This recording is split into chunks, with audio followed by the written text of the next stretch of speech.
All right, what we're going to talk about today? We're going to talk about testing for boost leaks. These are a few of the homemade ones. Sometimes you gotta do what you can. When you make a homemade tool, you take all the responsibility of the safety. Now remember, for every square inch, you multiply the pressure, you do the math, and you got a lot of energy behind that. Like this one right here, it'll go on the inlet of a turbo on the Cummins.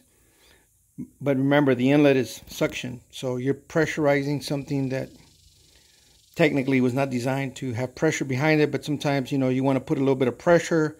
I usually try not to go more than 5 pounds of pressure to try to help me find leaks. That's in extreme situations. They do have air charge cooler boot kits where you can put the plug on the air charge cooler on the hot side, pressurize the system as high as you want, 50, 60 psi, and then look for leaks, through the entire engine.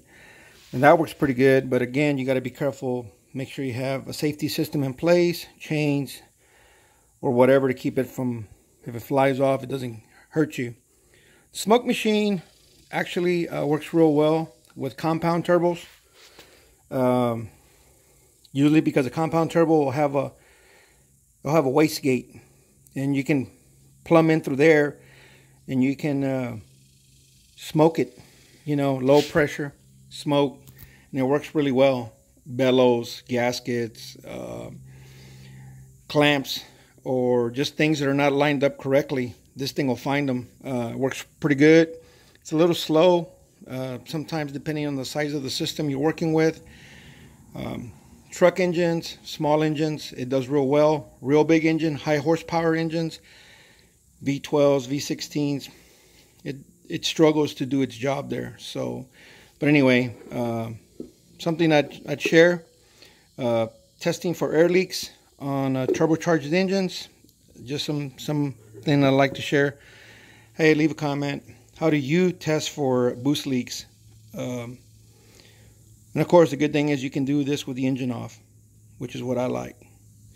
I've never been a big fan of guys standing over an engine telling his buddy to floorboard it while he's putting his hands all over the place trying to find a boost leak. Yeah, something lets go. It's not going to end well. Not a big fan of that method. Seen a lot of guys do it over and over, even though I tell them not to. But